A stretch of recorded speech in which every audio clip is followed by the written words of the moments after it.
If you spend enough time on YouTube, you're probably going to encounter somebody recording with the Shure SM7B. In 2018, this microphone became incredibly popular on YouTube with the rise of podcasting, and just generally this microphone's reputation grew. This microphone has been the industry standard for a dynamic microphone for decades now, but in the last year or so has become incredibly popular on YouTube, and for good reason. This is an incredible microphone. It's the microphone I use for almost all of my recordings, and it's just a really great sounding microphone at a pretty good price when you consider what you're getting. But today, we're not going to be talking about what makes a microphone so good. Instead, we're going to be focusing on some tips and tricks that you could be using now to get the most out of this awesome microphone. So let's begin with the interface.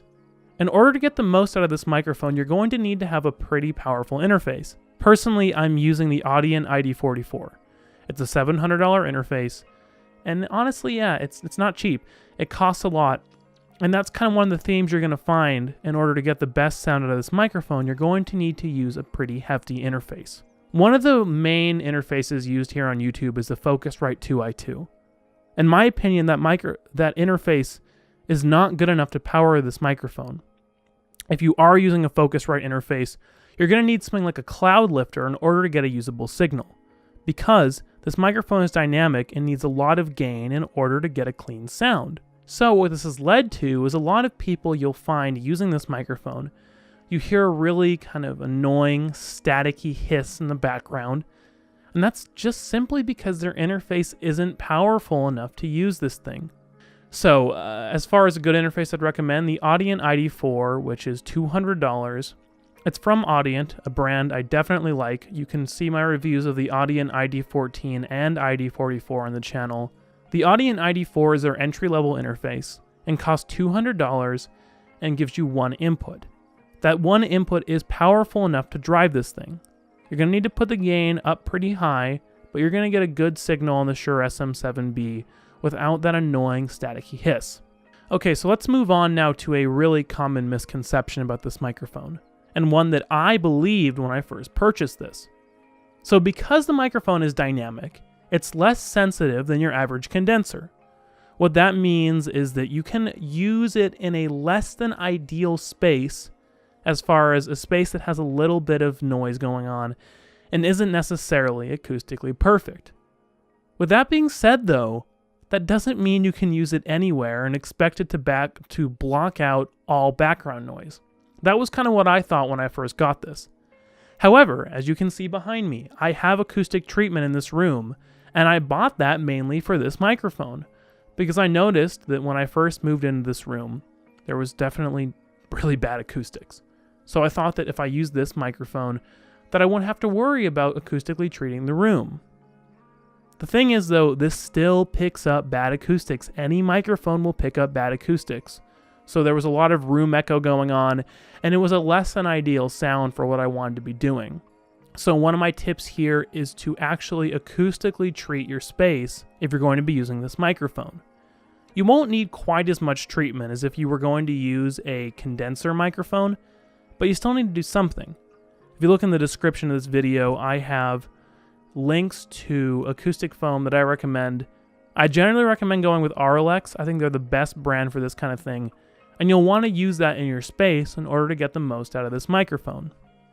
And at the same time, don't have all your windows open and don't have your loud computer fan running, because this microphone will pick it up. That's something that a lot of us, I think, are told about dynamic microphones, that they don't pick up background sound. But the fact is they do. Any microphone will. My next tip with this microphone is to get a good stand. Personally, I use the Rode PSA-1 boom arm. It's an $100 boom arm, but I think that with a heavier mic like this, you're really going to want to get something of that caliber. In the past, I actually was using a really cheap boom arm that was just one of the ones recommended on Amazon, and that thing is not good enough to use something like this. If you're looking to get a stand for this, either get a good stand that you can use, like a typical mic boom stand, or buy a good boom arm like the Rode PSA-1. So yeah, put money into your stand. If you buy a more expensive stand, it'll cost you more money up front, but you won't have to worry about a cheap stand that could actually fall and cause your microphone to break. The Rode PSI-1 is the one I use and recommend, or any type of high quality boom stand if you're just using it for a different kind of purpose like that. But if you want it on your desk, buy a good boom arm. My next tip for the microphone is something I see a lot of people doing wrong with this mic. So with most microphones, like condenser microphones, you don't really want to get that close to the microphone in order to record. But when you're using a dynamic microphone like this, you actually want to be right on the mic. I see a lot of people on here who have the mic like 6 or 7 inches away from their mouth, and that's not going to be ideal if you want to get the best sound out of this. So you want to be right on the mic. You want to be almost eating the mic. That's what you do with dynamic microphones.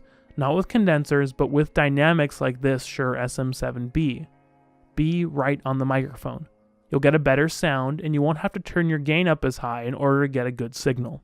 So those are my tips for using the Shure SM7B. It's a fantastic microphone, and it honestly makes me super happy that it's become so popular here on YouTube.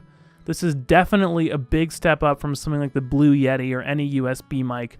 And if you can power it properly and use it in the ways that I've described in this video, you can get a really clean, amazing sound. If you're considering buying one, I'd also appreciate it if you guys went and checked out my review on Erickson Films. I have a full review of this microphone, and if you're interested in buying it, I'll have my affiliate link in the description, as well as links to the interfaces I was talking about, and links to the acoustic treatment and the stand. Let me know what you guys think about this talking head format I've been experimenting with. I think the lighting is better in this one because the last time I did one of these, it was really close to sun setting and that didn't come out as well as I'd like it to. But while I won't be switching to talking head as my main format for reviews, I think I'm going to be making more videos in this style in order to be able to put out more videos more frequently. So let me know what you guys think of this in the comments.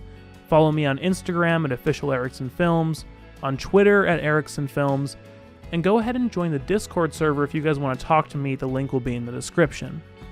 Until next time.